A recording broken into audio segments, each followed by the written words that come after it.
안녕하세요. 사연에 빠지다의 DJ 민영입니다. 오늘도 두 가지 사연 준비되어 있으니 끝까지 함께 해주시고요. 그럼 오늘의 사연도 바로 만나볼게요. 안녕하세요, 여러분. 만나 뵙게 돼서 반갑습니다. 저는 지금 딸을 하나 키우며 살고 있는 50대 여자입니다. 여러분은 성선설을 믿으시나요? 사람은 본디 태어나기를 선하게 태어났지만 살면서 때가 묻어 악하게 된다는 이야기예요. 원래 전 성선설을 믿는 사람이었습니다.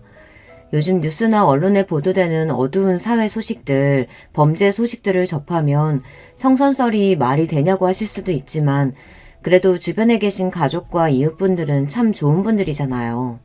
그래서 전 성선설에 힘을 실어주고 싶었습니다. 하지만 10년 전에 일어난 경악할 만한 일을 당한 뒤로 저는 더 이상 성선설을 믿지 않습니다. 사람은 악하기 때문에 꾸준히 교화되고 교육되어야 하는 존재라고 생각하고 있어요. 10년 전 저에게 어떤 일이 벌어졌는지 궁금하시죠? 그럼 지금부터 제 이야기를 시작해보겠습니다.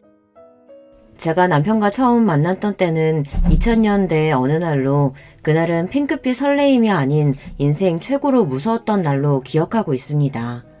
당시 제가 다니던 회사는 수원 권선동에 있었는데요. 그날 수원 인계동에서 회식을 하고 밤 11시 무렵 집에 귀가하기 위해 택시를 잡으려고 대로에 서 있었습니다. 한 택시가 제 앞에 와서 섰는데 그 택시 안에 타니까 택시 기사님 말고도 뒷좌석에 한 남자가 타고 있었어요. 아, 저는 손님이 계신 줄 몰랐네요. 다른 택시 탈게요. 하고 내리려고 했습니다. 아니에요. 뒷자리 남자는 제 친구니까 손님 가시는 곳까지 편하게 모셔다 드릴게요. 어서 타세요. 뭔가 느낌이 소름 돋는 듯해서 저는 그냥 내리려고 했지만 뒷좌석 남자의 손이 제 팔목을 덥석 잡는 게 아니겠어요? 아가씨, 그냥 타고 있으면 된다고. 모자 아래로 위협적인 눈빛을 읽고 저는 본능적으로 느꼈죠. 아, 이건 납치구나. 바로 내려야 한다. 저는 그 남자의 손을 뿌리치고 차 문을 열고 나가려고 했지만 뒷좌석의 남자는 제 옷을 붙잡고 놓아주지 않았습니다. 그렇기 때문에 전 택시 문이 열린 채로 버둥거려야 했습니다. 살려주세요! 살려주세요! 저는 필사적으로 도망치려고 했고 다행히 지나가던 어떤 남자분 둘이 와서 그 택시에서 저를 꺼내주었어요. 그리고 택시에 타고 있던 남자들은 A씨 하고는 문을 닫고 황급히 출발해버렸습니다. 아가씨 괜찮아요? 택시에서 무슨 일을 당한 거예요? 전 너무 무섭고 놀란 마음에 길거리에 주저앉아 울고만 있었습니다. 그때 다른 남자 한 분이 제 등을 토닥거리면서 제가 진정되기를 기다려 주었어요. 제가 택시 탔을 때 기사님 말고도 뒷좌석에 남자 한 분이 절 억지로 태워가려고 했어요. 아무래도 납치당할 뻔했던 것 같아요. 겨우 진정해서 상황을 설명하자 남자 한 분이 그 택시의 번호판을 외웠다며 인근 파출소에 신고해야 한다고 했습니다. 전 아직도 무섭고 어떻게 해야 할지 모르겠어요. 지금은 그냥 집에 가고 싶어요. 제가 같이 동행해 드릴게요. 파출소에 신고하고 집까지 모셔다 드릴 테니까 걱정하지 마세요. 아, 저 이런 사람입니다. 제가 무서움에 덜덜 떨며 경계하는 눈빛을 보여서인지 남자분은 자기 명함을 보여주었습니다. 우리는 여기랑 가까운 저쪽 저 회사 다니고 있어요. 전 신원 확실한 사람이니까 걱정하지 마세요. 그 남자분과 함께 인계동 인근 파출소에 가서 제가 당했던 일을 신고했습니다. 그리고 저와 같이 가준 남자분, 그분의 이름은 한병수였는데 병수씨가 저보다 더 적극적으로 당시의 상황을 경찰에게 설명해 주었어요. 택시 번호판까지 알려주었죠. 요즘 여기 인근에 실종 사건이 많다면서요. 이거 보통 일 아닙니다. 적극적으로 수사해 주셔야 돼요. 이 여성분도 납치 사건 당할 뻔했다고요. 하지만 왜인지 경찰들은 원래 인계동은 유흥가라서 자잘한 사건 사고가 많이 발생한다면서 납치가 아니라 그냥 택시를 같이 타자고 권한 것일 수도 있다 등등 미적지근한 반응이었습니다. 전 그런 경찰의 반응에 실망했고 그저 집에 가서 놀란 마음을 진정시키고만 싶었어요. 이런 식으로 나오면 내가 내일 다시 올 겁니다. 어떻게 수사하는지 계속 지켜볼 거예요. 어차피 나 회사도 이 근방에 있는 국제 상사예요. 그럼 내일 다시 봅시다. 병수씨는 저보다 더 열을 내며 경찰들에게 강력하게 항의했고 일단 오늘은 가자면서 저를 우리 집까지 데려다 주었습니다. 저 오늘은 정말 감사했습니다. 병수 씨 아니었으면 저 무슨 일을 당했을지 상상도 못하겠어요. 저 아까 파출소에서 신고할 때 이름 들었어요. 연수 씨 오늘 정말 놀랐죠? 초면인 사이지만 왠지 연서 씨를 지켜주고 싶은 마음이 들어서 이렇게 오지랖을 떨게 되었네요. 그놈들이 또 연서 씨를 노리기라도 한다면 연서 씨가 안전하다는 확신이 들 때까지 제가 연락을 해도 될까요? 혹시 핸드폰 가지고 있어요? 당신은 지금처럼 남녀노소 누구나 핸드폰을 들고 다니던 시절이 아니었습니다. 이제 막 핸드폰이 대중화되던 시절이었지만 저는 아직 갖고 있지 않았어요. 전 핸드폰이 없어요. 대신 여기 제 명함이에요. 회사 번호로 연락 주시면 될 것 같아요. 병수 씨는 제 명함을 꼭 손에 쥐고는 돌아갔고 저는 집에 들어와서 오늘 일을 가족들에게 설명했어요. 부모님은 너무 놀라셨고 걱정이 된 우리 오빠는 당분간 자기가 회사로 데려다 주겠다고 했습니다. 그리고 오늘 도와준 남자분들에게 꼭 사례를 해야 한다고 한번 집에 초대하라고 말씀하셨어요. 다음날 퇴근할 무렵 제 자리에 회사 전화가 울려 받으니 어제 만났던 병수 씨였어요. 어제 잘 쉬었어요? 많이 놀랐을 텐데 출근하셨군요. 어떻게 몸은 괜찮으세요? 네, 덕분에 어디 다친 데 없이 어제 잘 쉬었어요. 이제 괜찮습니다. 다행이네요. 제가 지금 어제 신고했던 파출소에 와서 경찰들하고 얘기했어요. 괜찮으시다면 저녁 식사하면서 오늘 얘기를 좀 드릴까 하는데 어떠세요? 네, 괜찮아요. 제가 경황이 없어서 감사의 표시도 못했는데 제가 맛있는 저녁 사드릴게요. 우리 회사 주변에 있는 국밥 수육집 어떠세요? 그리고 식당에서 병수 씨를 만나 경찰과 얘기했던 어제 사건의 상황을 전해드릴 수 있었어요. 제가 오늘 또 찾아가니까 경찰들이 진짜로 왔냐면서 놀라더라고요. 어제 같아서는 대충 넘어갈 것 같더니 각 잡고 제대로 브리핑을 해주던데요. 경찰 얘기가 사실 요즘 수원 유흥가 일대에서 납치 사건들이 많이 발생하고 있다고 하네요. 아마 어제 그 택시도 그 납치범들의 소행일 가능성을 염두에 두고 적극적으로 수사하고 있대요. 아마 수원 남부경찰서로 이관해서 강력계 형사들이 집중적으로 파고 있다고 수사 결과 나오면 바로 저에게 알려주기로 했습니다. 그렇군요. 어제 일 당하고도 사실 진짜 납치가 아니길 바랬는데 제가 정말 큰일 날 뻔했던 거네요. 다시 한번 병수 씨에게 너무 감사드려요. 뭘요. 대한민국 신체 건강한 남자가 여자를 보호하는 건 당연하죠. 그리고 이거 받으세요. 병수 씨는 저에게 새 핸드폰을 내밀었어요. 그저 여섯 씨가 안전한지 연락을 드리고 싶어서 산 거니까 부담 갖지 마세요. 제가 사드린 거고 앞으로 전화요금은 꼬박꼬박 여섯 씨가 내는 겁니다. 갑자기 휘말린 사건 때문에 정신이 없었는데 그제서야 병수 씨를 제대로 살펴보게 되었어요. 이 남자 단순히 날 도와준 사람뿐이 아니구나. 날 좋아하는 것 같아. 어제부터 제가 불안하지 않게 든든하게 지켜주고 남자답게 일을 처리하는 모습까지 사람이 참 믿을만하고 멋지다고 느껴졌어요. 병수 씨는 보통 키와 체격을 가졌고 눈과 코가 큼직한 호남이한 얼굴에 저보다 3살 많은 남자예요. 잘생긴 미남이라고 할 수는 없지만 남자답고 호쾌한 외모였습니다. 그날부터 자연스럽게 병수 씨와 저는 퇴근 뒤 자주 만나면서 데이트를 했습니다. 성격도 화통하고 남자다운 병수 씨에게 단점이 하나 있다면 사람을 만나고 술자리를 좋아한다는 것이었어요. 툭하면 절친들과 회사 동료들, 오며 가며 친해진 이웃 사촌까지 술 약속이 참 많았어요. 병수 씨는 늘 술이 거나하게 취해서 우리 집 앞에 와서 제 얼굴을 꼭 보고 갔습니다. 병수 씨와 사귀면서 제가 가진 불만은 술을 너무 좋아한다는 것이었어요. 그래서 술에 취해 있는 모습이 참 싫었지만 짧게나마 저를 보고 싶다고 우리 집 앞에 와서 제 볼에 뽀뽀를 하고 껴안으며 난 연수가 너무 좋아. 우리 늙어 죽을 때까지 함께하자. 이렇게 애정 표현을 하는 그를 보면 도저히 미워할 수가 없었어요. 우리 친정 가족들은 제가 연애한다는 사실을 눈치채셨어요. 임마, 너 어떤 논팽이 만나고 있는 거야. 이 오라버니 허락 받아야 되는 거 알지? 우리 오빠는 저보다 5살이나 많아서 어릴 때부터 저에게 자기가 아버지인 양 굴었습니다. 물론 그만큼 저를 아껴주는 오라비였지만요.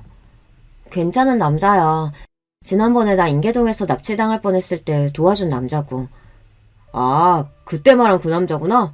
그럼 괜찮을 것 같네. 아, 그때 그 청년이니? 안 그래도 은인한테 집에서 밥 한 끼 대접하고 싶었는데 언제 둘이 그렇게 된 거라니? 아유, 참 드라마 같은 인연이다. 그치? 그래서 친구는 언제 집에 데려올 거야? 엄마와 오빠는 남자친구를 언제 데려올 거냐고 성화였어요. 그날 병수 씨에게 우리 가족들이 보고 싶어 한다는 이야기를 하니 왜 안 가겠어? 당장이라도 갈 수 있지. 난 진작부터 연서 씨네 집에 들어가고 싶었다고. 당장 이번 주말 어때? 병수 씨는 이렇게 적극적으로 나왔죠. 그 주의 토요일 저녁 전 병수 씨를 데리고 집에 왔습니다. 병수 씨는 갈비랑 꽃다발 그리고 양주까지 바리바리 선물을 챙겨서 우리 가족들에게 인사드렸어요. 아버님, 어머님, 그리고 형님 처음 뵙겠습니다. 제가 연서 씨 남자친구 한병수라고 합니다. 이렇게 어여쁘고 착한 따님 낳아주셔서 감사드립니다. 병수 씨는 유들유들한 성격답게 처음 만난 우리 식구들하고도 살갑게 지냈어요. 그리고 병수 씨를 부모님도 까탈스러운 우리 오빠까지 모두 마음에 들어하였죠. 특히 술을 좋아하는 우리 아빠와 병수 씨는 죽이 잘 맞아서 새벽 3시까지 술을 마시고 급속도로 친하게 되었습니다. 야, 저놈 다 좋은데 술이 문제네. 결혼하고도 너 저거 못 잡으면 고생한다. 그러게 말이야. 사귀면서 병수 씨랑 다툴 일이 하나도 없는데 저 술이 문제네. 병수 씨는 그 뒤로도 우리 아빠랑 술잔을 기울이는 사이였는데 자기들끼리 결혼 날짜도 잡아버렸죠. 연선이 나이도 이제 30이 다 됐다. 미룰 게 뭐가 있어? 한서방이 착실하게 직장 잘 다니지. 남자답고 잘생겼는데 빨리 잡아.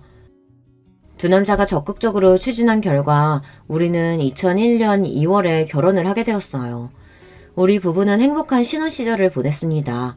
병수 씨의 본가는 거제도에 있었고 시부모님은 건강하게 별탈 없이 그곳에서 생업에 종사하시면서 지내셨어요. 아주 점잖으신 분들이시고 좀 늦은 나이에 결혼한 병수 씨랑 결혼해줬다고 저를 예뻐해 주셨습니다. 병수 씨는 33살, 저는 30살의 나이로 결혼한 것이 그 당시로서는 앞에 노자가 붙어서 노총각, 노처녀라고 불릴 만한 나이였죠. 시부모님은 명절 때만 찾아뵈어도 되고 일주일에 한 번씩 전화를 드리면 돼서 다른 여자들에 비하면 아주 좋은 시댁분들을 만난 거였어요. 전화도 강요하신 적 없고 그저 제가 궁금해서 연락드리는 분들이었어요. 그런가 하면 남편은 우리 친정을 제 집처럼 편하게 다니며 우리는 주말이면 부모님 댁에서 식사하고 술 마시며 놀다가 왔습니다. 난 정말 행운아야. 날 구해준 남자가 이렇게 좋은 남편까지 될 줄이야. 정말 감사한 마음으로 결혼 생활을 했어요. 허나 하늘에서는 우리 부부에게 자식복만큼은 허락치를 않으셨습니다. 병수 씨와 저는 사랑하는 사이였고 잠자리도 자주 가는 편이었는데도 불구하고 왜인지 전 임신이 잘 되지 않았습니다. 늦은 나이에 결혼한 데다가 아무리 해도 아이가 생기지 않아 마음이 조급해졌어요. 그 당시만 해도 지금처럼 시험관 시술이나 난임 치료가 활발할 때가 아니었고 이제 막 시작할 대로 기술이 좋지 못했습니다. 아마 불임 부부에게 나라에서 시험관 아기 시술을 지원해주는 복지도 2006년에서야 시작된 걸로 기억해요.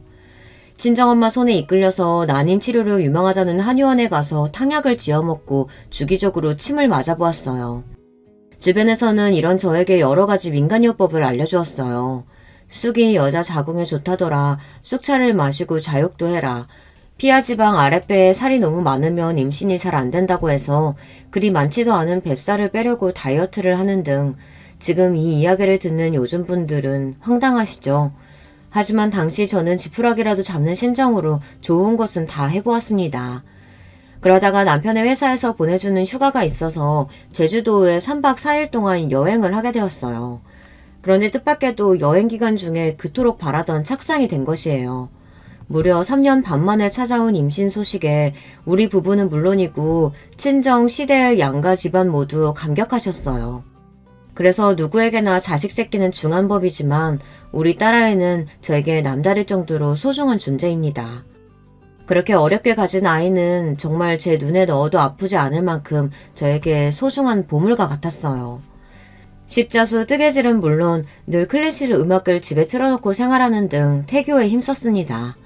건강하게 아이를 출산하기 위해서 매일 1시간씩 인근 학교 운동장을 걸었고 물도 깨끗하게 정수되거나 남편이 인근 약수터에서 떠온 물만 먹었어요.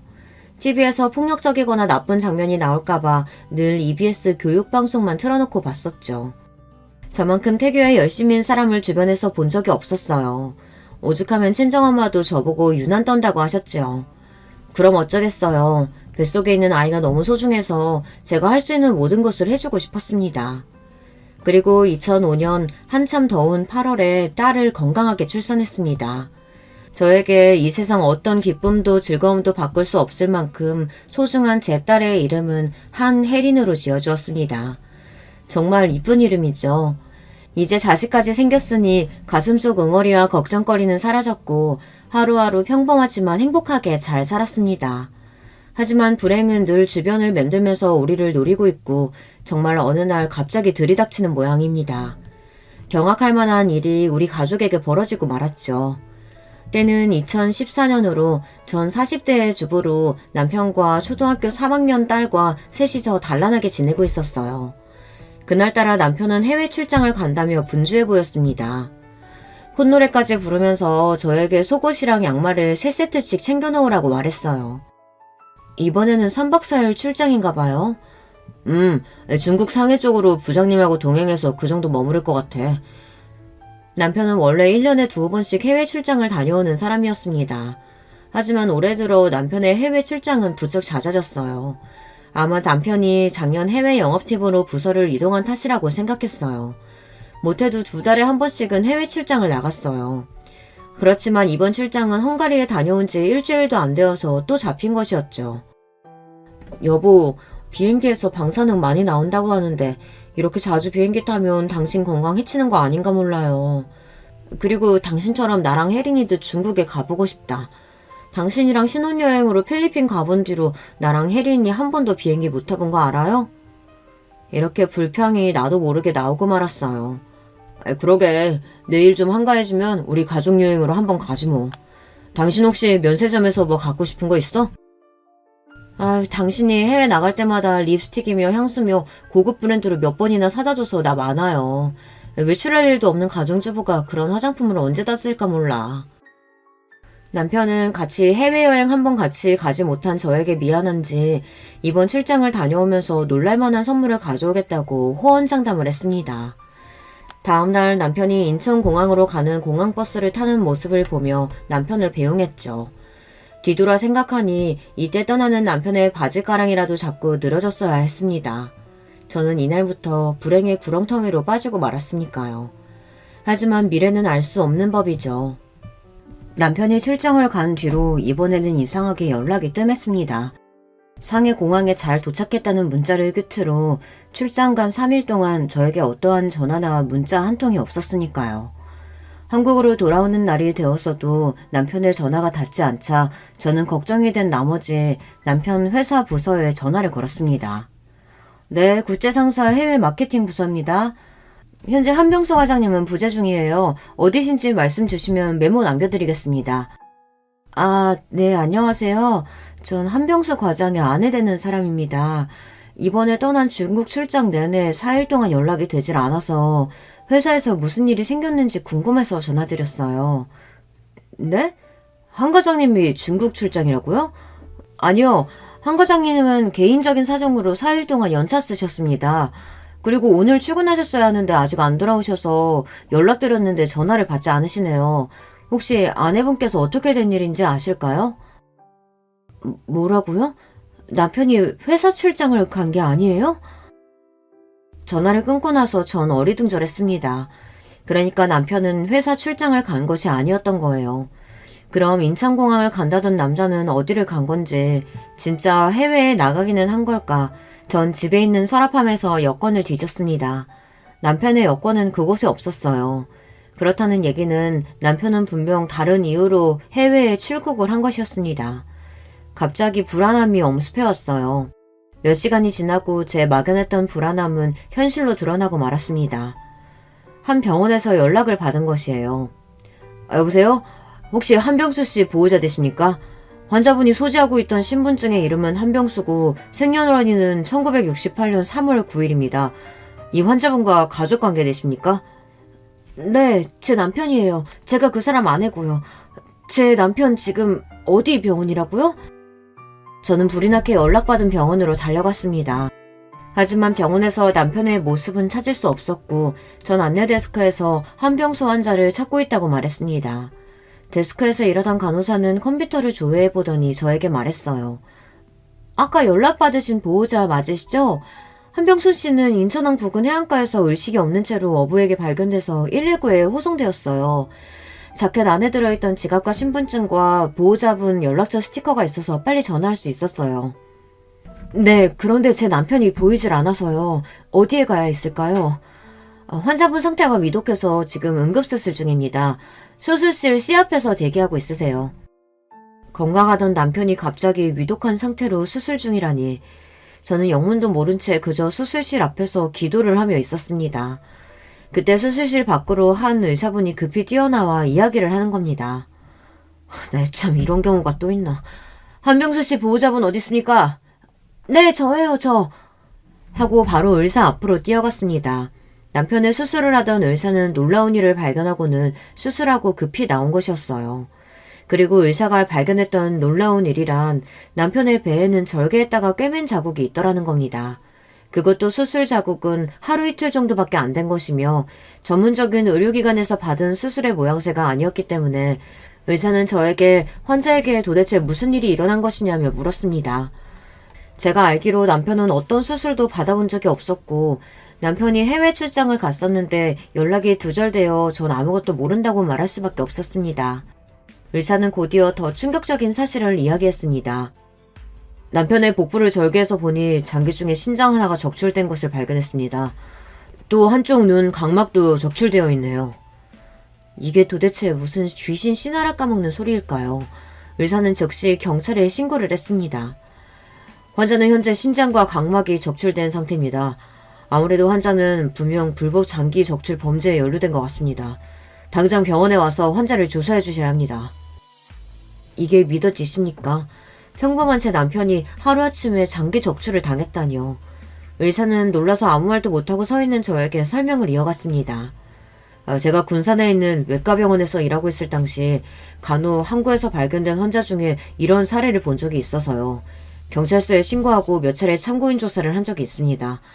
군산경찰서에서는 중국이나 필리핀의 불법 조직에서 한국인 관광객을 타겟으로 납치해서 필요한 장기를 적출하고 나서 운이 없으면 중국 땅에 버리고 운이 좋으면 밀항선을 통해서 우리나라 항구 쪽에 버린다고 합니다.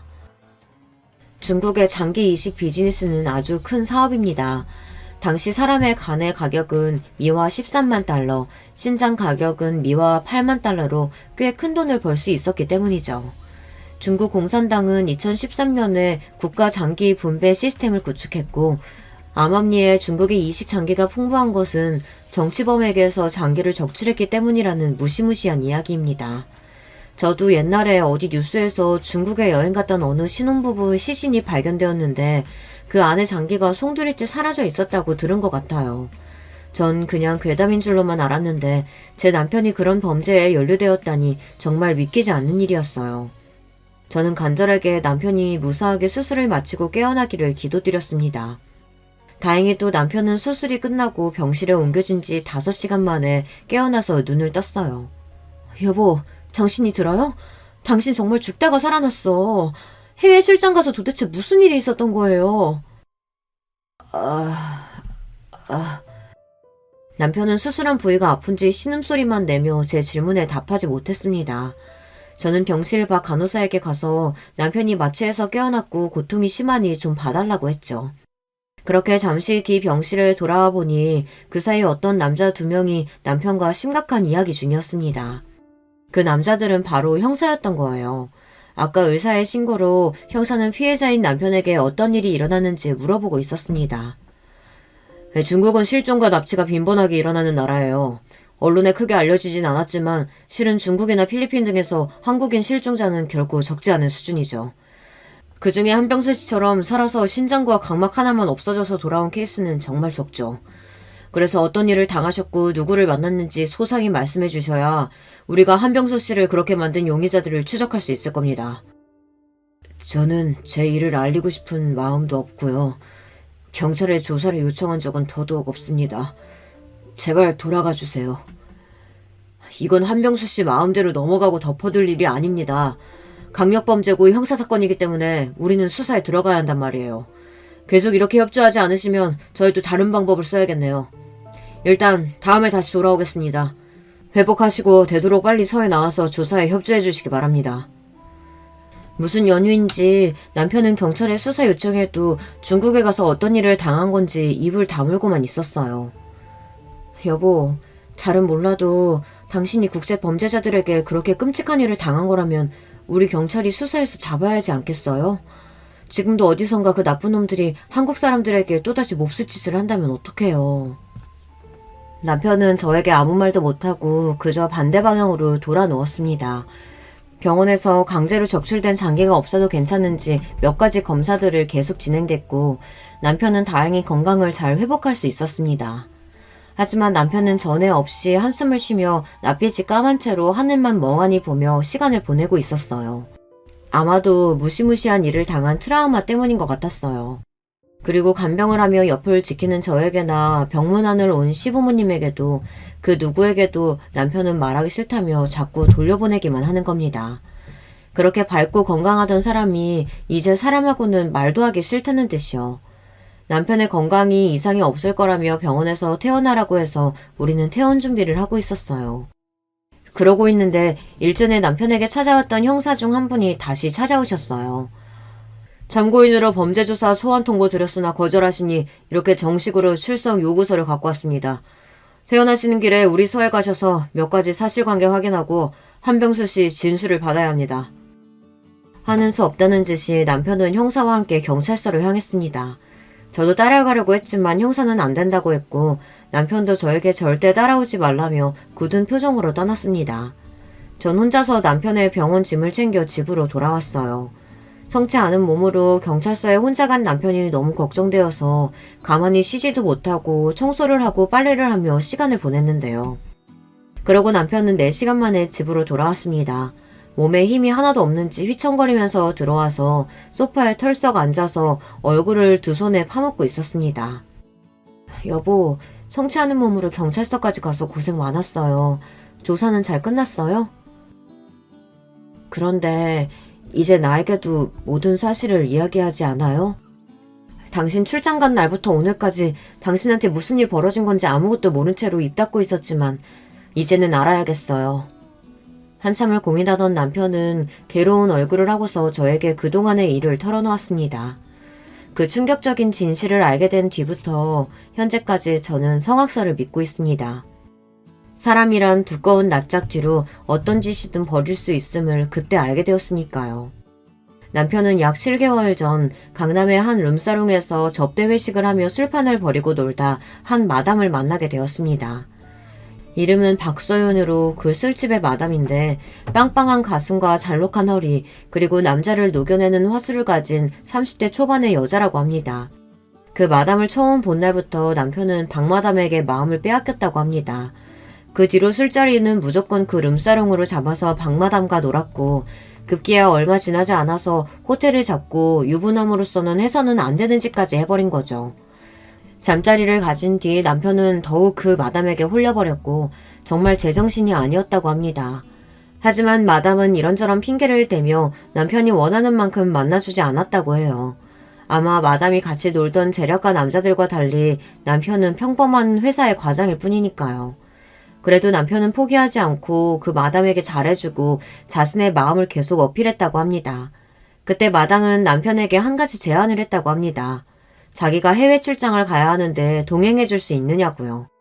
이미 제정신이 아닌 남편은 단숨에 박마담의 제안을 승낙했고 그 이후 남편은 회사의 출장을 핑계로 둘러대며 마담과 해외여행을 3차례나 다닌 것입니다. 하지만 좀 의아한 여행이 아닐 수 없었습니다. 중국에는 북경이나 상해처럼 유명하고 발전된 관광지 도시가 좀 많나요. 이상하게도 마담과 남편이 간 지역은 랴오닝성과 같이 낙후된 지역을 방문했다는 겁니다. 그리고 낮 시간에는 남편과 관광을 하거나 호텔에서 그 짓을 벌이면서 놀다가 저녁 6시만 되면 호텔 현지의 어떤 중국 남자가 박마담을 데리러 왔고 마담은 그자와 나가면서 볼일을 좀 보고 오겠다고 외출을 했다는 겁니다. 그리고 밤 12시는 다 돼서야 호텔로 돌아오고요. 그동안 밤마당과 다닌 여행은 1박 3일 또는 2박 3일로 타이트했는데 이번 여행은 3박 4일로 여유있고 오붓하게 다녀오자고 박마담은 남편을 꼬셨습니다. 그리고 그 마지막 여행에서 남편은 장기가 적출되어 부둣가에 버려진 결말을 내고 말았죠. 남편은 그때를 생각하면 참을 수 없다는 듯이 짐승처럼 울었습니다. 그날 상해 공강에 내려서 당신한테 문자하고서 박마담과 호텔로 가는 차 안이었어. 박마담이 건넨 음료수를 마시고 정신을 잃었는데 깨어나 보니 어딘지 모르는 곳에서 나는 알몸으로 손발이 묶인 채 수술대 위에 있었어. 그때 말소리가 다 들리는데 난 너무 무서워서 잠에서 깨지 않은 척하고 듣고만 있었지. 거센 억양의 중국말을 하는 남자와 박마담 둘이서 이야기를 하고 있었는데 이 자식이 40대인데도 하도 술을 퍼먹어서 그런가 간 상태는 좋지 않을 거야. 각막이랑 신장 정도면 어떻겠어. 중간에 이런 말을 박마담이 했던 것 같아. 그 말을 듣고서야 상황 파악이 된 거야. 나는 다급하게 소리쳤지. 박마담 지금 내 장기 떼어서 팔려고 하는 거 아니지? 제발 나 좀 살려줘. 나 한국에 보내주란 말이야. 그때 중국 남자가 나에게 다가와서 기절시켰지. 그리고 눈을 떴을 때 여구 한국의 병원에서 수술받고 회복실에서 깨어난 거야. 당신은 옆에서 나를 잔뜩 걱정하며 곁에 있어주었고. 여보, 내가 정말 미쳤었나 봐. 당신 지금 너무 놀랐구나. 그런 얼굴 처음 봤어. 처음 남편이 박마담과 바람난 이야기를 들었을 때 저는 배신감이 들었어요. 하지만 그 이후의 일은 정말이지 끔찍했습니다.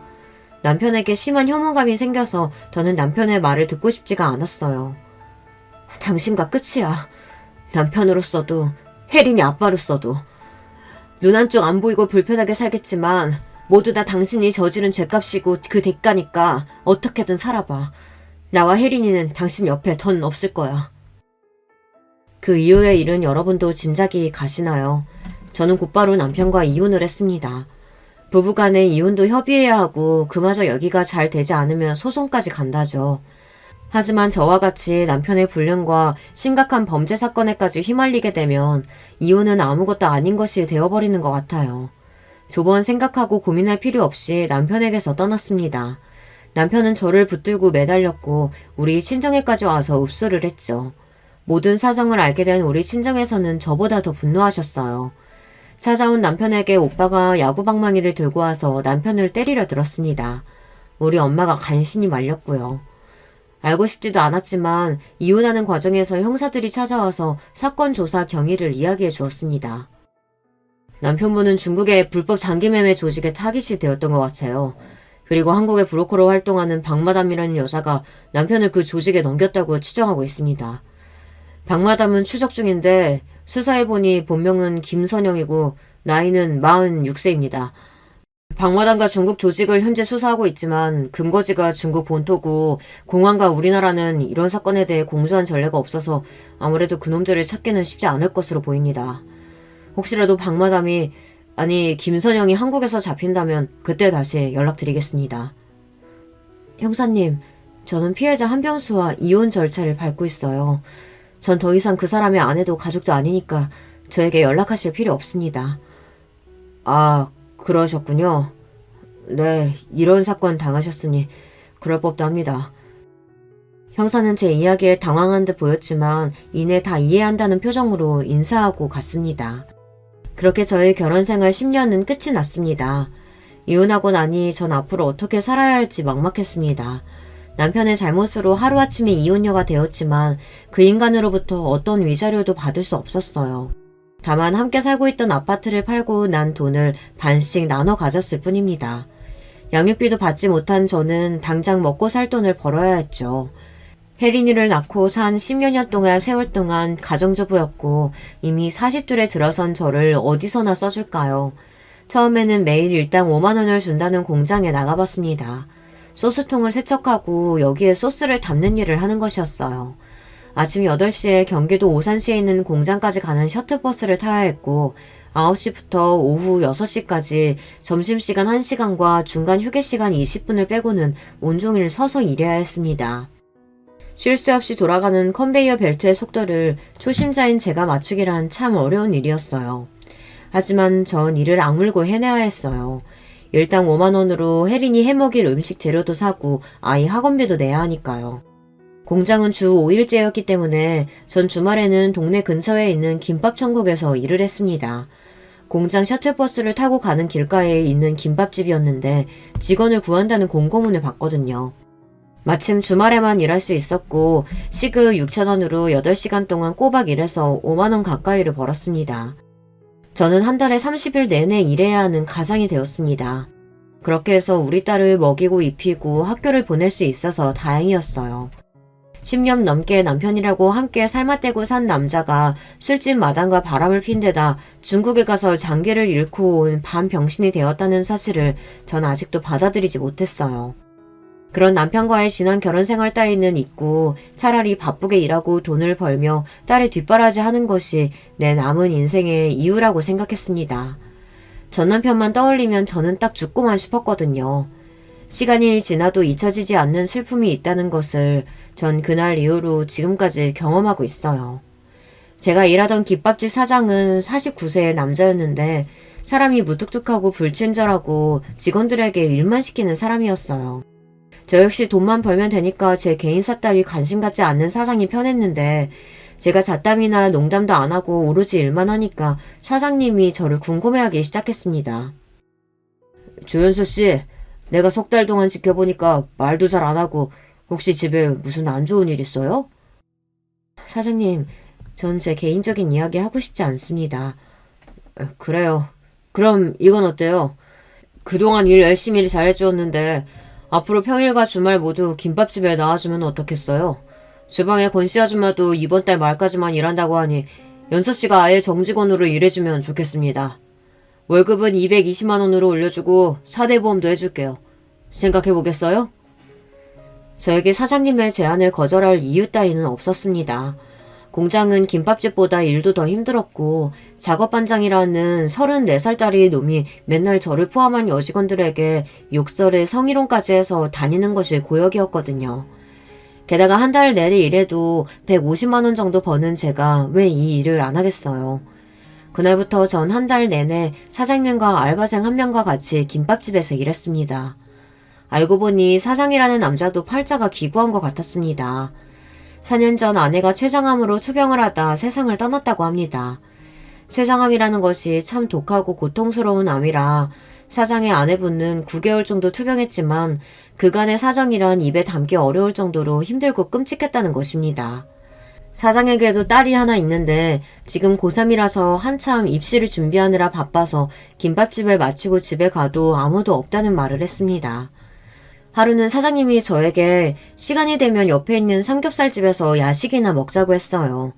저는 조용히 삼겹살을 굽고 있었고 사장은 소주를 시켜 말없이 여러 잔을 혼자 들이켰습니다. 윤서씨도 같이 한잔 하실래요? 전 집에서 기다리고 있는 딸애가 있어서 술을 마시지 않아요. 딸이 있다고 했죠? 몇 살이나 됐어요? 11살이에요. 아직 초등학생이죠. 석 달 동안 조연서 씨 옆에서 지켜보니 내가 딱 4년 전 모습이 그랬어요. 아내 잃고 딸 하나 키워낼 생각 말고는 내가 살면서 할 수 있는 건 없었어요. 내가 밥은 어떻게 먹는지 사람과 아무 말도 하고 싶지 않고 웃음도 잃은 채로 한동안 살았던 것 같아요. 그래서 연서 씨 보면서 이 여자에게도 뭔가 깊은 세연이 있겠구나 했죠. 원래 나는 직원이나 알바생들한테 관심을 안 갖는 사람이니까 불쾌하게 생각하지 마요. 그저 조연서 씨에게서 과거의 내가 보였을 뿐이니까. 이상하게도 그렇게 무뚝뚝하게 말하는 사장님의 말이 위로가 되었습니다. 제 사연처럼 시궁창은 아니었겠지만 자기 상처를 드러내 보이는 것이 어디 쉬울까요? 사장님이 저에게 연민을 느끼고 자기 이야기를 들려주는 것만으로도 숨이 쉬어지는 기분이었어요. 처음엔 실수가 많았던 김밥집에서 이제는 일도 손에 있고 안정적으로 월급과 의료보험도 받으며 살다 보니 전 남편의 기억이 조금씩 희미해지기 시작했어요. 점차 김밥집에서 사장님과 알바생과 한마디씩 의미 없는 대화도 주고받게 되고 친밀감도 느끼게 되었습니다.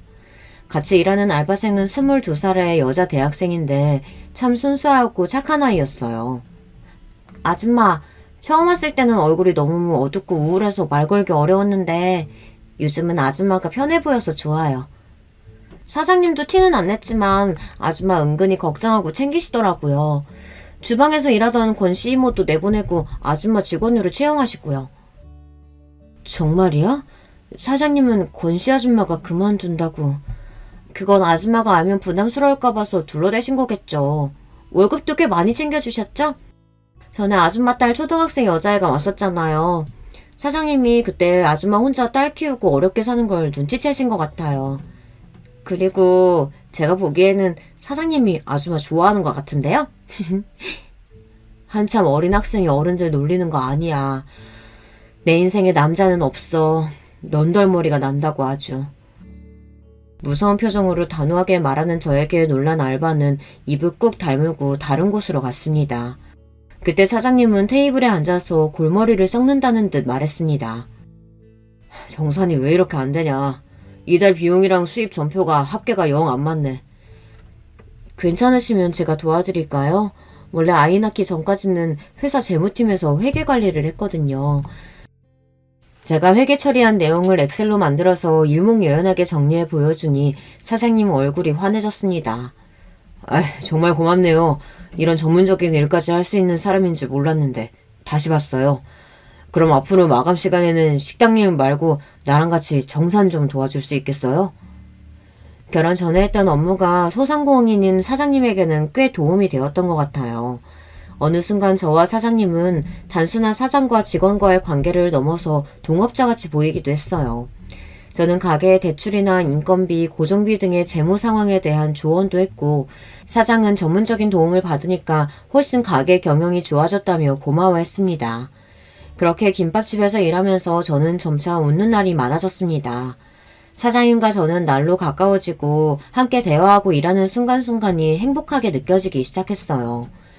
그토록 각박한 제 팔자에도 한 줄기 빛이 드는 모양입니다. 그리고 어느덧 이제 이혼한 지 9년의 세월이 쏜살같이 지나갔네요. 여러분, 저에게도 자랑할 만한 일이 처음으로 생긴 것 같아요. 고생해서 키워낸 내 딸이 그 어렵다는 충남대 의대에 합격한 거예요. 흔한 과외나 비싼 학원도 보내주지 않았는데 딸 혼자서 힘으로 공부한 결실입니다. 혜린아, 엄마 이제 월급도 괜찮아. 대출해서 금방 갚을 수 있으니까 좋은 과외나 학원 너 하고 싶은 대로 다 해. 엄마, 공부를 내 머리로 하지 선생님 머리로 해? 일타 강사들 동영상도 인터넷에 세고 셌어요. 걱정 마시라니까. 이렇게 자신 있다고 장담하며 공부하길래 괜찮을까 조마조마했는데 오로지 자기 힘으로 공부해서 이렇게 의대에 간 내 딸이 너무나 기특합니다. 딸의 의대 합격 소식을 알게 된 전 남편은 갑자기 저에게 전화를 했어요. 우리 혜린이가 의대에 붙었다니 진짜 우리 딸 대단하다. 다 당신이 잘 뒷바라지 한 덕분이겠지. 고생 많이 하고 있다고 들었어. 나도 회사 퇴직한 뒤로 눈 한쪽이 불편하니까 괜찮은 직장 잡기가 어려워서 가게 하나 하면서 먹고 살만은 해. 이제 시간도 지났으니까 우리 가족끼리 같이 살자. 난 지금 충분히 행복하게 잘 살고 있어. 아무리 시간이 지나도 절대 씻을 수 없는 죄가 있고 잊혀지지 않는 기억이라는 게 있어. 당신 질척거리면서 우리 인생에 끼어들려고 하지 마. 전 매정하게 전 남편의 전화를 끊어버렸어요. 혜린이에게는 남편이 혈육이니 인연을 끊으라고 제가 강요할 수는 없죠. 아마 의대 합격했다는 소식을 아빠에게도 한 모양인데 그렇다고 해서 그걸 비밀로 저에게 다가오는 전 남편을 참을 수 없었습니다.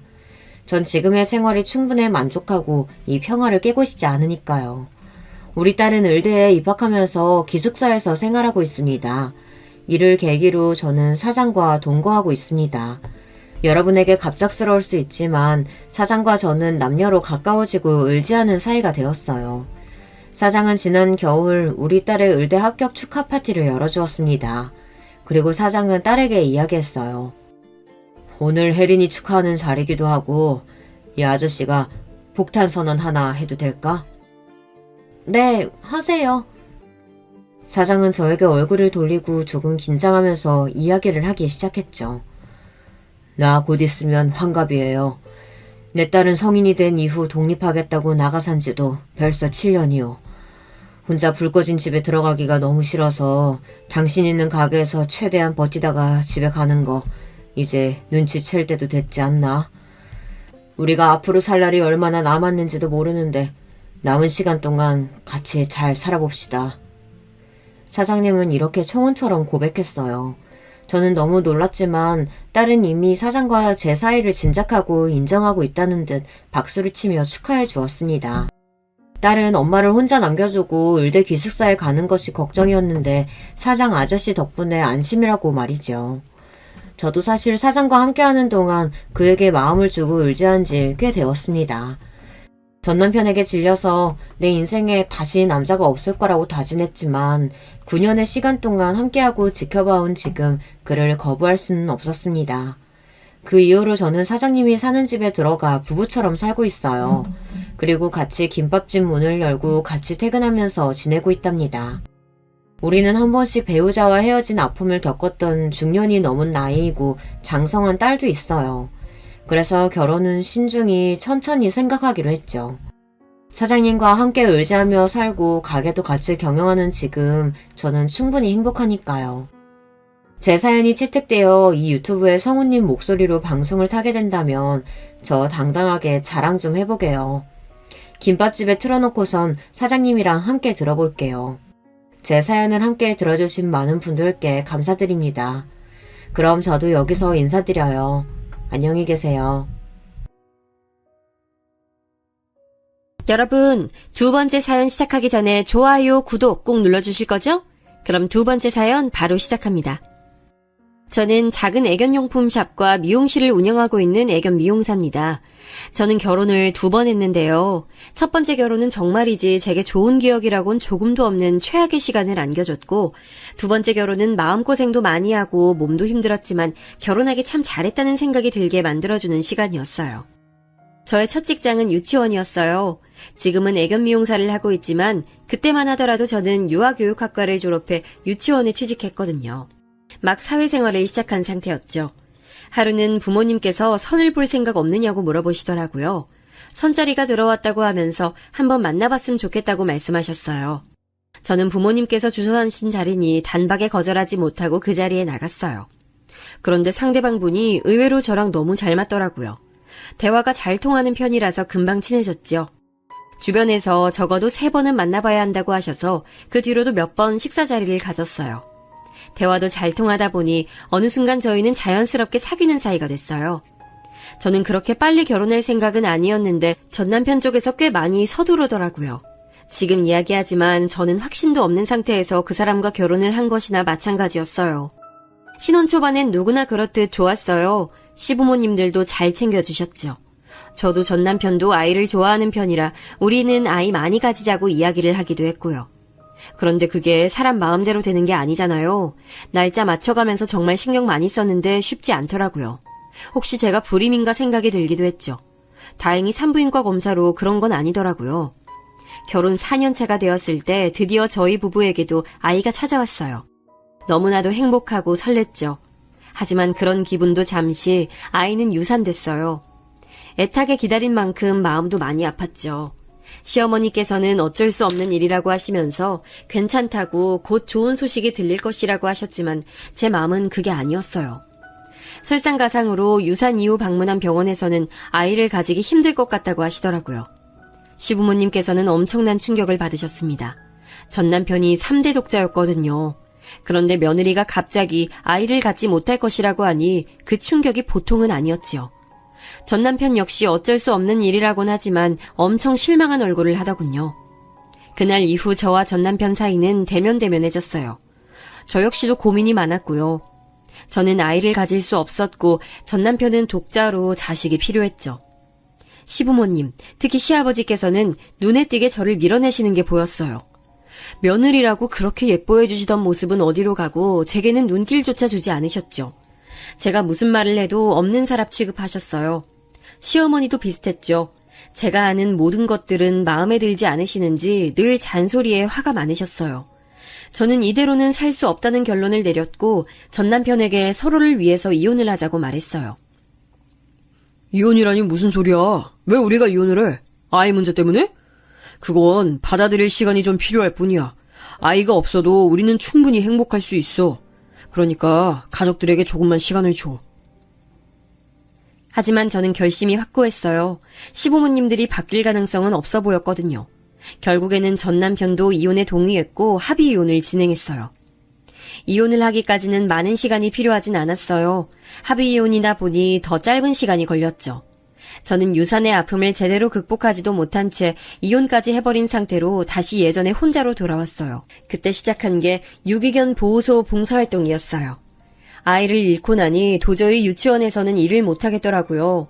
아이들을 보고 있으면 감정 조절이 제대로 되지 않았죠. 눈물이 막 나는 날도 있었고 짜증이 치밀어 오르는 날도 있었어요. 이 상태로 아이들과 마주하는 건 위험하다는 판단이 들었어요. 그래서 유치원을 그만두고 다른 일을 알아보는 중이었죠. 봉사활동은 어렵지 않았어요. 오히려 몸이 기분 좋을 만큼 피곤해서 다른 생각을 할 여력이 없었어요. 그때 처음 만난 것이 지금은 무지개 다리를 건넌 아롱이였어요. 믹스견인데 뜬장에서 구조한 상태였죠. 처음 아롱이를 만나고 나서 한동안은 잠을 잘 수 없었어요. 눈만 감으면 자꾸 눈앞에 아른거렸거든요. 이름이 아롱이가 된 것도 그 때문이죠. 저는 큰맘 먹고 아롱이를 입양하기로 결정했어요. 첫 반려견이라 아는 것도 많이 없었지만 주변 지인들의 도움으로 하루가 다르게 적응해갔죠. 아롱이는 정말 제게 큰 힘이 됐어요. 혼자 집에 있으면 제 감정을 눈치채고 귀신같이 옆에 다가와서 제게 애교를 부리고 같이 놀자고 하더라고요. 정말이지 아롱이가 아니었더라면 저는 더 긴 시간으로 그렇게 무력하게 보냈겠구나 싶었죠. 그렇게 아롱이와 생활을 하다 보니 애견 미용에 관해서도 관심이 생기더라고요. 그래서 늦게나마 자격증을 따기 위해 준비를 시작했죠. 온몸에 흉터가 생겼지만 저는 잠시도 쉬지 않고 시험을 준비했어요. 그리고 곧 당당하게 자격증을 손에 넣고는 작은 미용실을 오픈하게 됐죠. 저는 미용은 물론 반려견들에게 필요한 반려용품을 판매하기 시작했어요. 오고 가며 많은 반려인들을 만나서 서로가 치유받은 이야기를 나누기도 했어요. 지금의 남편을 만난 것도 이쯤이었어요. 하루는 작은 푸드를 미용시키러 온 부자가 있었죠. 태어나서 처음으로 미용을 하러 왔다고 하는데 아들이 엄청 긴장을 하고 있더라고요. 저는 어린 푸들에 관해 몇 가지 질문을 하고는 너무 걱정하지 마시라고 말씀드렸죠. 얌전하다고 말했던 것과는 다르게 주인이 시야에서 벗어나자 푸들은 잠시도 가만히 있질 못하더라고요. 뭐가 그리 궁금한지 여기저기 냄새 맡고 물어보고 아주 난리도 아니었죠. 겨우 달래서 미용을 시키는데 아직 어리다 보니 발버둥을 치면서 제 손이 엉망이 돼버렸어요.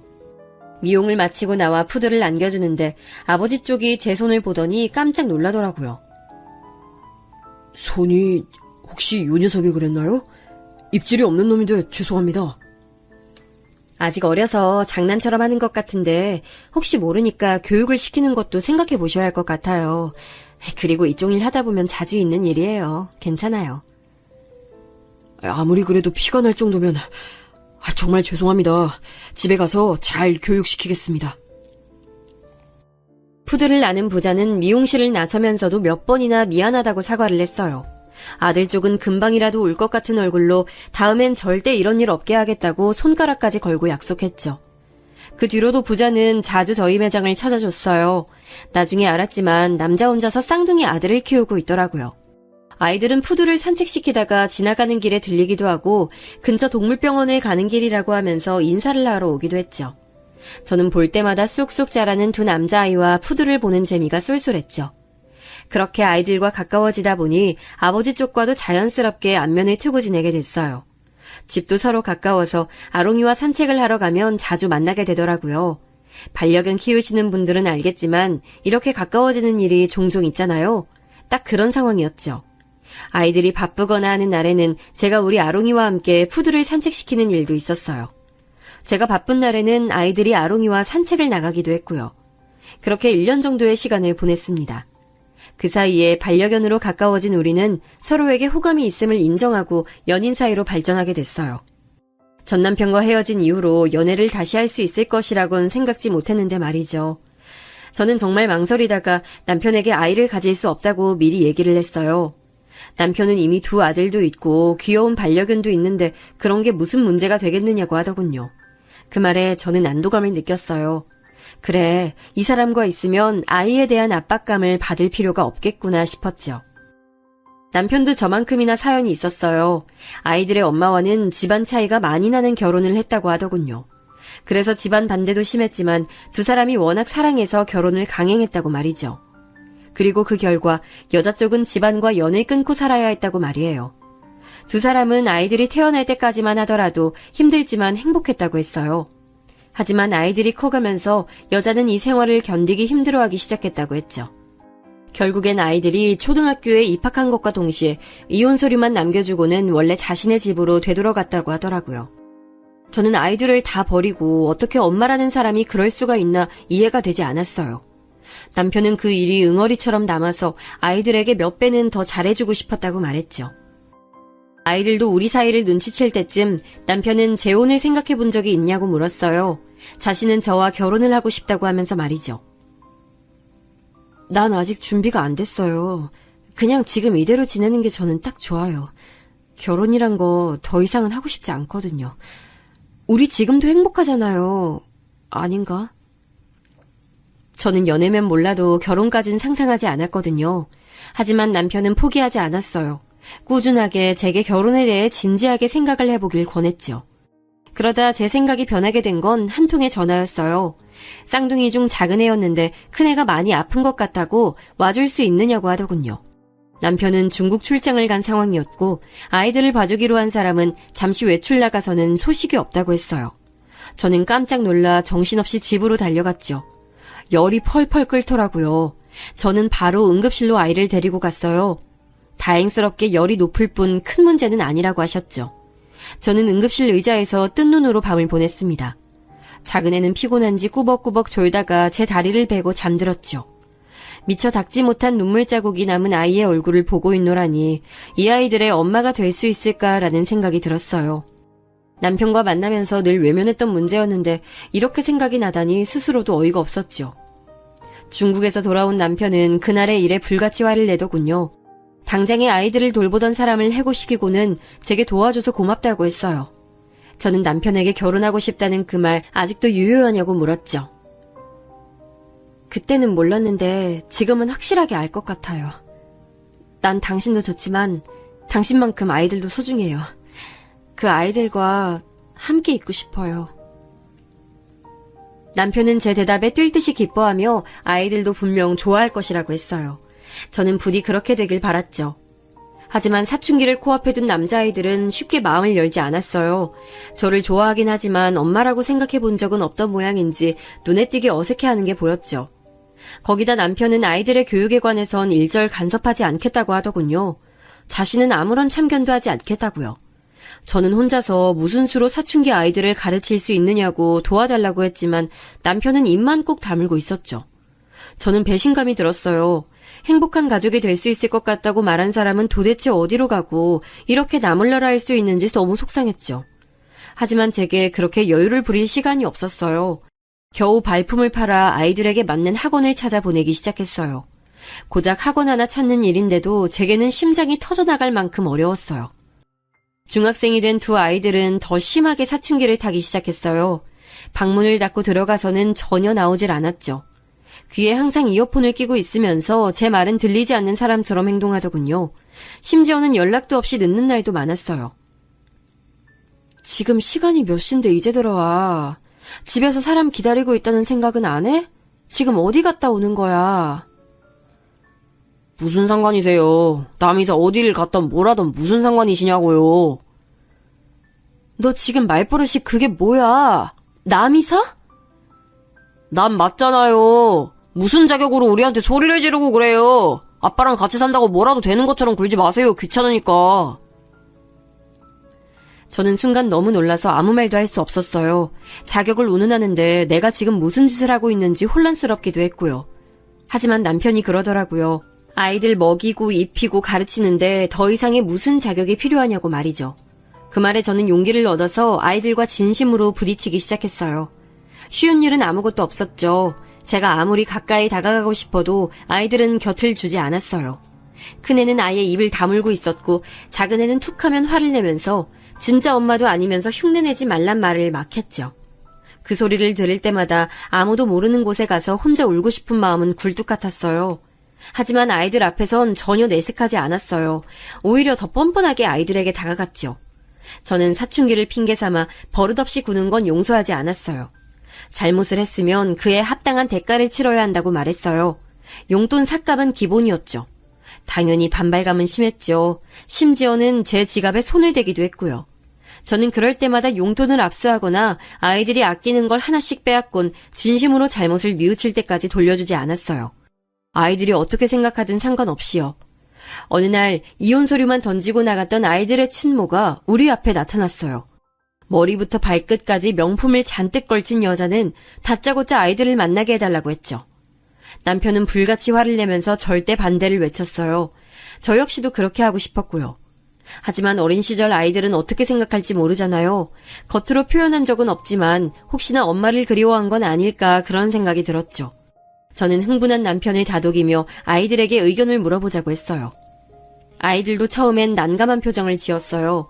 갑자기 나타난 엄마가 자신들을 보고 싶어 한다는데 당황하지 않을 아이들이 어디 있겠어요. 그럼에도 두 아이들은 친모를 만나고 싶다고 하더군요. 속은 상했지만 저는 친모를 향한 마음 때문에 저에게 더 벽을 세우고 밀어내지 않길 바랄 뿐이었습니다. 친모와 만나고 들어온 날 아이들의 얼굴은 그 어느 때보다도 밝아 보였어요. 남편은 못마땅한 얼굴로 재밌는 시간을 보냈냐고 물었어요. 진짜 그런 경험 처음이었어요. 아빠 그거 알아요? 백화점 VIP는 매장을 돌아다닐 필요도 없다는 거. 가만히 있는데 사람들이 우르르 들어와서는 마음에 드는 거 보라고 우리 앞에서 패션쇼도 하던데요? 그게 뭐가 신기해? 난 아직 들어오지도 않은 게임기 그거 들면서 해보라고 하는 게 더 재밌었는데? 주방에서 신난 아이들의 목소리를 듣고 있던 저는 불안한 마음이 들었어요. 혹시나 엄마하고 살겠다고 하면 어떻게 하나 그 생각만으로 머리가 터질 것 같았죠. 남편은 아이들이 좋아하는 모습을 보니 차마 다른 말도 못하고 그냥 듣고만 있었어요. 저는 조용히 곁에 앉아서 사과를 깎기 시작했죠. 근데 엄마가 자기랑 살지 않겠냐고 물어보던데? 갑작스러운 작은애의 말에 깜짝 놀란 저는 순간 칼을 놓치고 말았어요. 깊게 베인 건 아니지만 금방 손에서 피가 흘렀죠. 남편과 아이들의 깜짝 놀란 얼굴로 저를 쳐다보더군요. 저는 괜찮다고 말하며 과일을 챙겨 주방으로 도망쳤어요. 손은 하나도 아프지 않았어요. 오히려 우려하던 일이 벌어졌다는 사실에 마음이 답답했죠. 자꾸만 눈가가 화끈거렸어요. 그날 이후로 친모는 자주 아이들을 찾아왔어요. 학교에서 기다리다가 애들을 데려가고는 딸랑 문자 하나만 보내더군요. 저는 아무것도 할 수가 없었어요. 마음 같아서는 아이들을 휘두르지 말라고 하고 싶었지만 다녀올 때마다 행복해하는 아이들의 얼굴을 보면서 속으로 참아야만 했죠. 아이들이 무슨 생각을 하고 있는지 알 수 없다는 점이 제게는 더 불안하게 다가왔어요. 그렇게 아슬아슬한 관계가 이어지는 것도 한 달이 됐나 갑자기 친모에게서 만나자는 연락이 왔어요. 아이들이 어떤 환경에서 살고 있는지 보고 싶다면서 집으로 오겠다고 하는 걸 저는 밖에서 만나자고 했죠. 아이들한테 들었는지 모르겠지만 앞으로 내가 데리고 살려고요. 아이들도 그렇게 하겠다고 하고.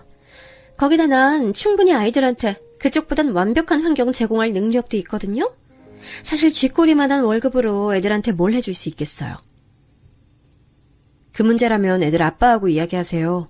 저 불러서 하실 말씀은 아닌 것 같아요. 그 사람이랑 무슨 대화를 한다고. 그리고 막말로 그쪽도 내가 애들 데려가면 좋은 거 아니야? 어차피 남의 자식인데 신경만 잔뜩 쓰이고 스트레스 받지. 그러니까 나한테 줘요, 애들. 저는 마치 애들을 물건처럼 대하는 친모의 말투에 화가 났어요. 애들 키우면서 스트레스 받는 것은 부모라면 다 겪는 일인데 그게 계모라서 힘들고 친모라서 괜찮은 것은 아니라는 생각이 들었어요. 저는 아이들이 원하지 않는 일은 절대 할 생각이 없다고 말하면서 자리를 박차고 나와버렸죠. 집에 들어온 저는 막 씻고 나온 아이들과 마주쳤어요.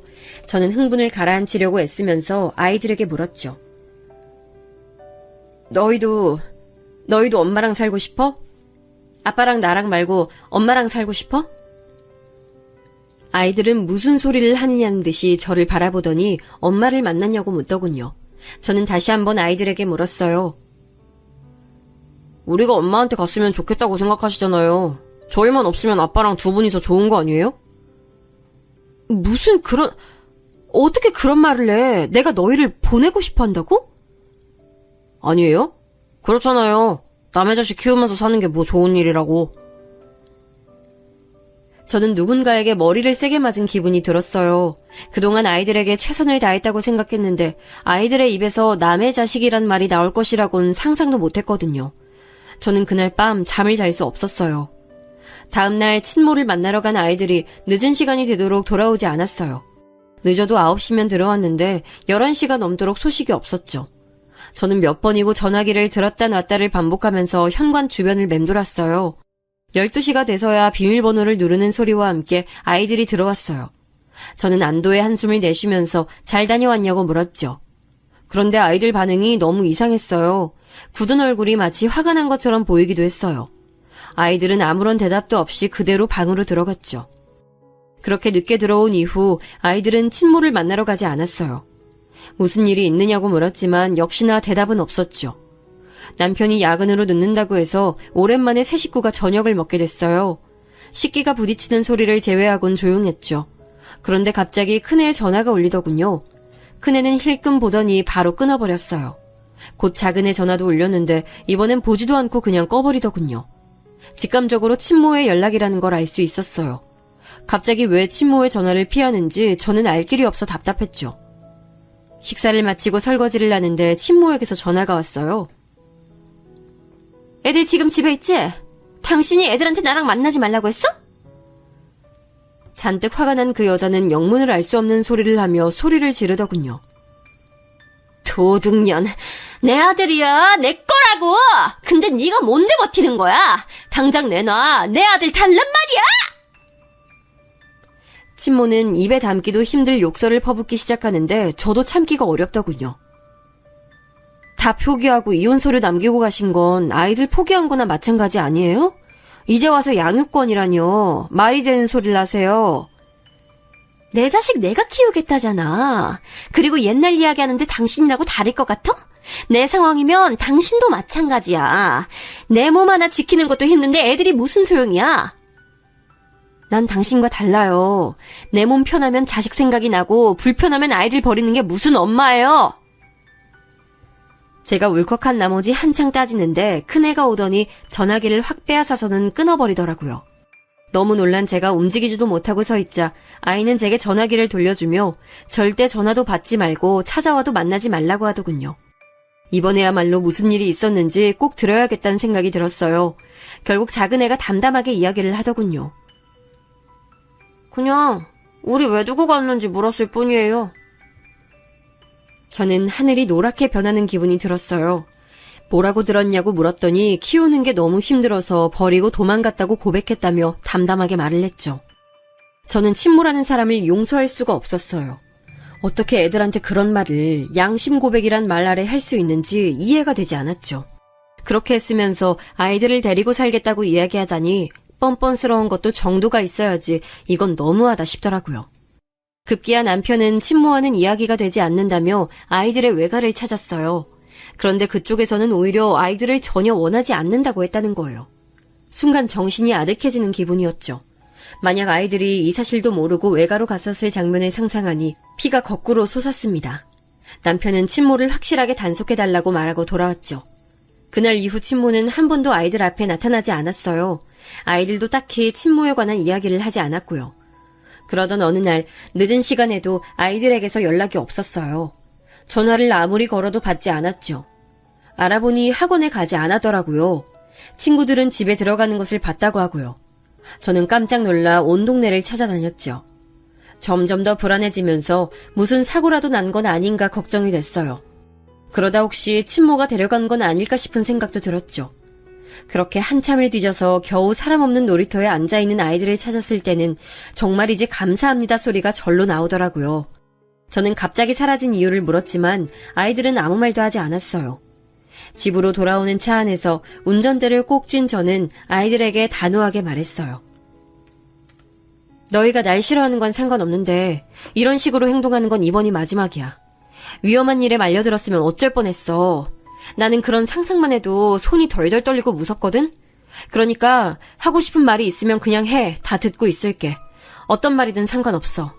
그리고 나도 앞으론 너희가 힘들게 하면 힘들다고 다 얘기할 테니까 비겁하게 우리 숨지도 도망치지도 말자. 알겠지? 두 아이들은 제 말에 대답 대신 입을 삐죽거렸지만 저는 그래도 상관없었어요. 기분 탓인지 모르지만 아이들 얼굴이 조금은 달라진 것 같았거든요.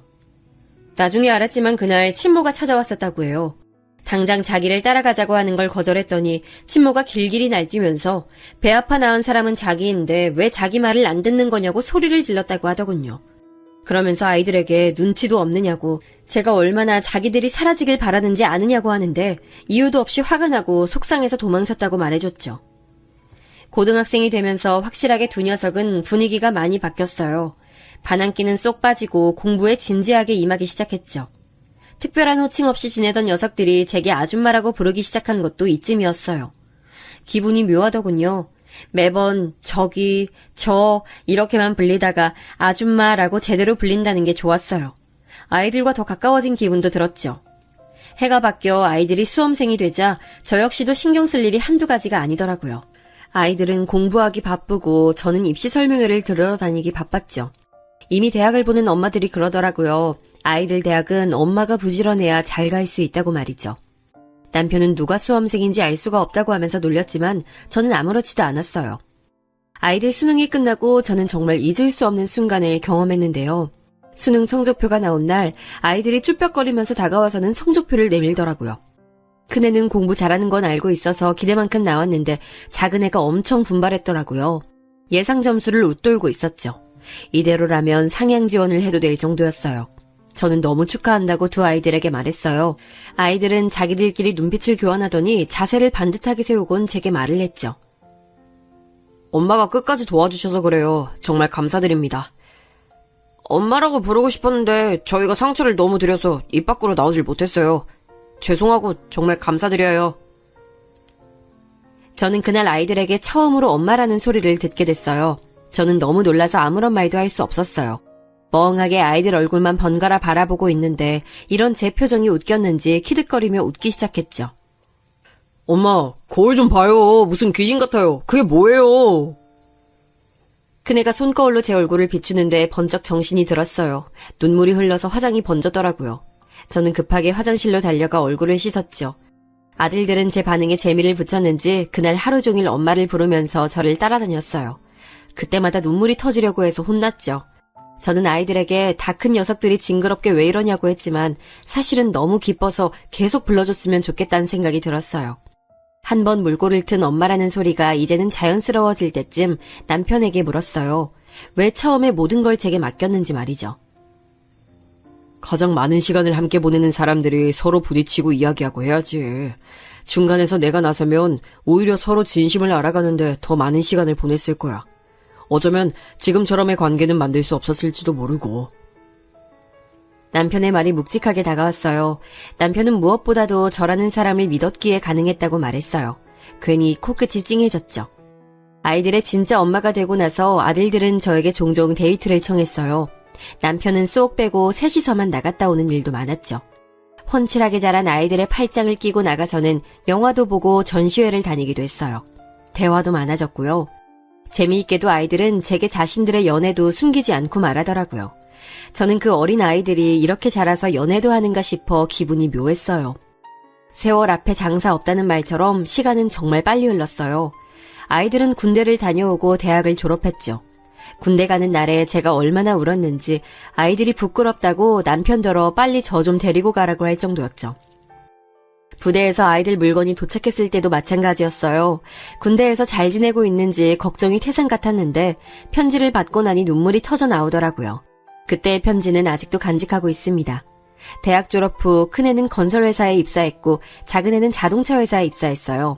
이름만 들으면 다 안다는 회사에 나란히 말이죠. 남들은 취준생 몇 년씩 한다는데 우리 아이들은 그런 것도 없이 단박에 졸업과 동시에 취직을 했습니다. 동네 사람들은 저만 보면 아들을 어떻게 키웠냐고 부러워했고 저 역시 어깨에 힘이 들어가더라고요. 남편과 저는 이제 아이들 장가만 보내면 끝이라고 하면서 둘만의 노후 계획을 세웠어요. 정년 퇴직 이후에 뭘 할까 이야기하는데 아들들이 정색하면서 분가는 안 할 거라고 하더라고요. 무슨 말도 안 되는 소리를 하느냐면서 결혼하면 독립은 당연하다고 했죠. 큰애가 엄마 아빠를 모시고 살고 싶다고 말하자 작은애도 덩달아 나서서는 같이 살 것이라고 말했죠. 요즘 누가 시집살이 한다고 해. 다 싫다고 하지. 그리고 엄마도 며느리 둘 모시고 못 산다. 이러다 손주 태어나면 다 나더러 보라고 할 거 아니야. 나 못해. 절대 안 해.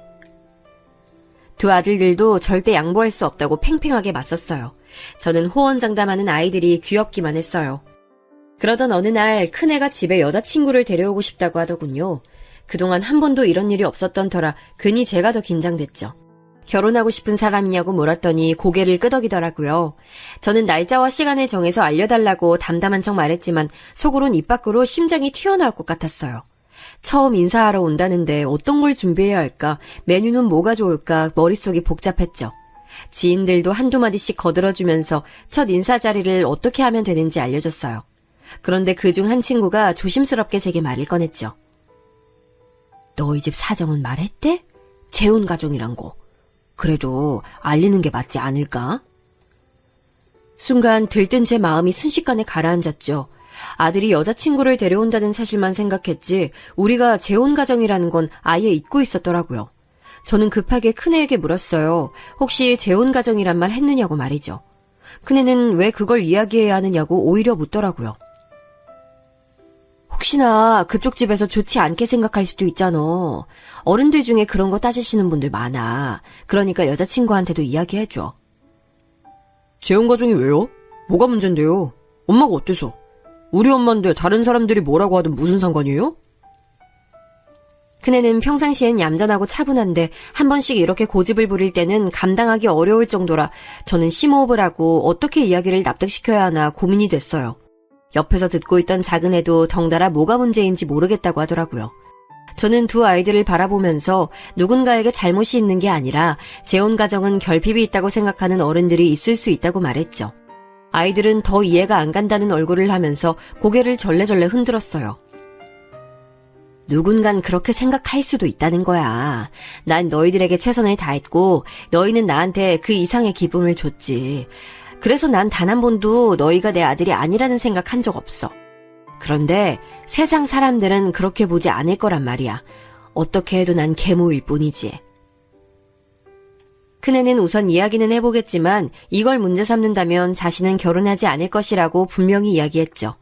작은애는 끝까지 이해할 수 없다는 말만 반복했고요. 저는 그런 두 아이들을 보면서 그런 마음을 먹은 사람은 아니길 바랬어요. 큰애가 여자친구를 데려오겠다고 한 날 저는 긴장으로 흥건해진 손을 몇 번이고 닦아야 했습니다.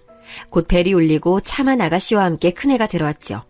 처음 인사하는데 너무 예쁘더라고요. 제가 차를 즐기신다고 들었다면서 수줍게 닭이 세트를 내밀면서 초대 감사하다고 말하는데 마음에 쏙 들었죠. 저는 잘 왔다고 선물 너무 고맙다고 말하곤 식사부터 권했어요. 식탁에서도 저는 아가씨에게서 눈을 뗄 수가 없었습니다. 젓가락질도 얼마나 잘하는지 나무랄 곳이 한 군데도 없었어요. 작은애는 손님 얼굴에 구멍 뚫리기 일보 직전이라고 하면서 그만 좀 쳐다보라고 핀잔을 줬죠. 저는 너무 예쁜 아가씨라서 저절로 시선이 갔다고 말했더니 부끄러워하면서도 감사하단 말을 빼놓지 않더라고요. 저는 일단 속으로 100점을 외쳤습니다. 큰애 여자친구를 마음에 들어한 건 저뿐만이 아니었어요. 남편도 조용하지만 강단 있어 보인다고 칭찬이었죠. 작은애는 밖에서 따로 본 적이 있는데 고집으로는 형을 이길 수 있는 사람이라고 말해줬어요. 저는 더 그 애가 마음에 들었죠. 여자친구를 데려다주고 온 큰애에게 저는 결혼은 언제 할 계획이냐고 물었어요. 큰애는 당장은 아니라고 하면서도 빨리 결혼하고 싶기는 하다고 말했죠. 저는 여자도 같은 생각이라면 상견례 날짜를 잡아서 인사부터 하자고 했어요. 큰애는 의논해보겠다고 했죠. 상견례 날짜는 의외로 빨리 다가왔어요. 긴장되는 마음으로 약속 장소로 향했죠.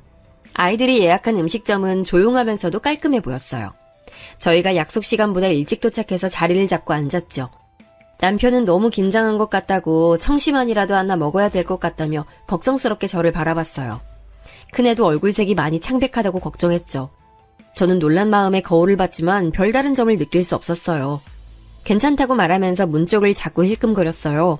약속 시간을 5분 정도 넘기고 나서야 문이 열리면서 사돈될 분들이 들어오셨죠.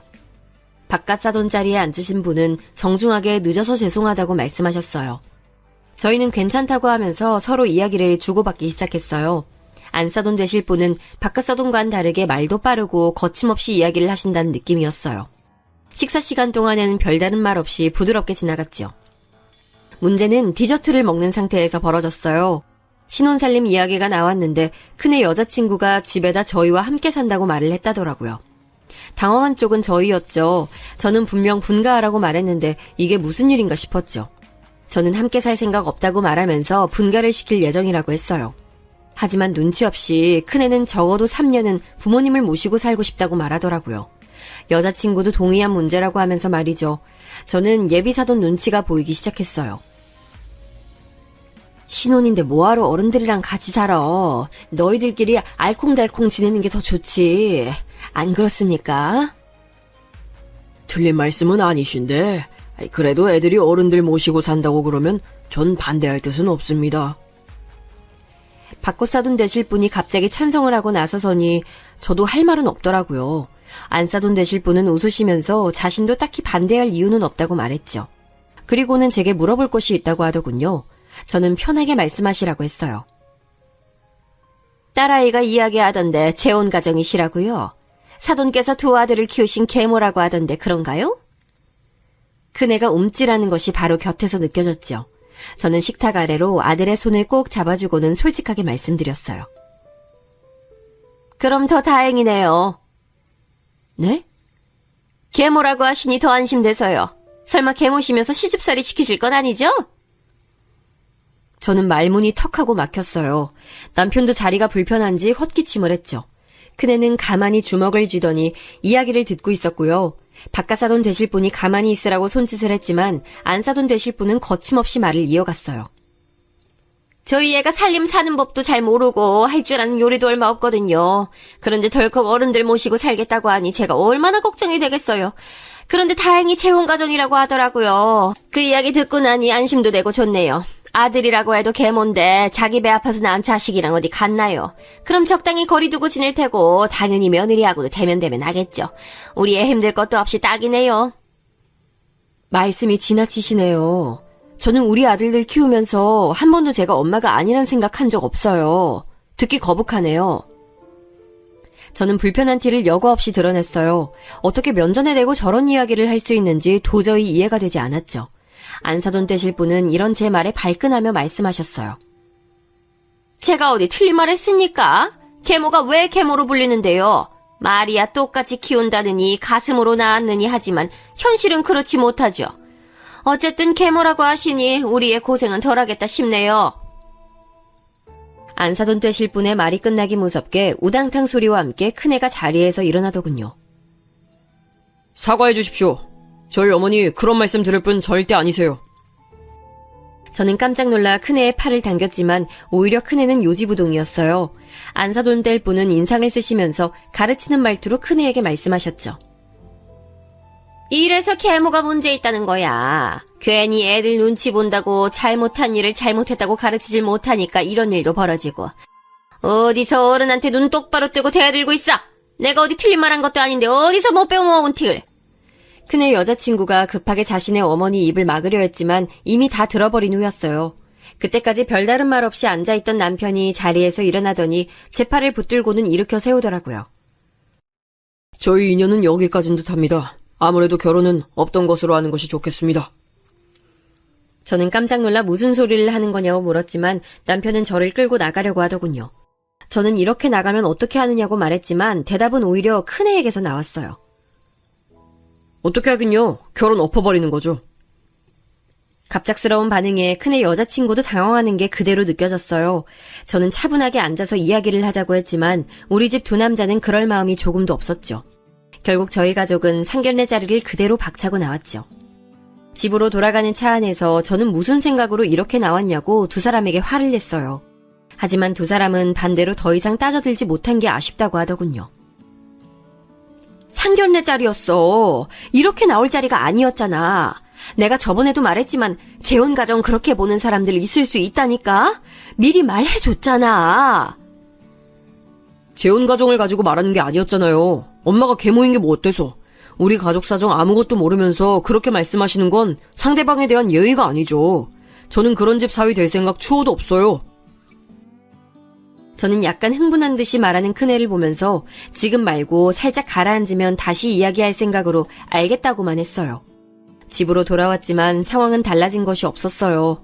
오히려 더 심해졌죠. 큰애는 오늘 있었던 일을 미주알 고주알 작은애에게 다 이야기를 했더라고요. 작은 애는 큰 애보다 몇 배는 더 다혈질이라 무슨 활화산 타오르듯이 부르르 떨더니 도대체 뭐하는 집이냐고 소리를 빽 하고 질렀어요. 그리고는 어떻게 그렇게만 말하고 나올 수 있냐고 큰 애한테 화풀이를 냈죠. 저는 겨우 작은 애를 말리고는 이 일을 어떻게 수습해야 할지 머리가 복잡했어요.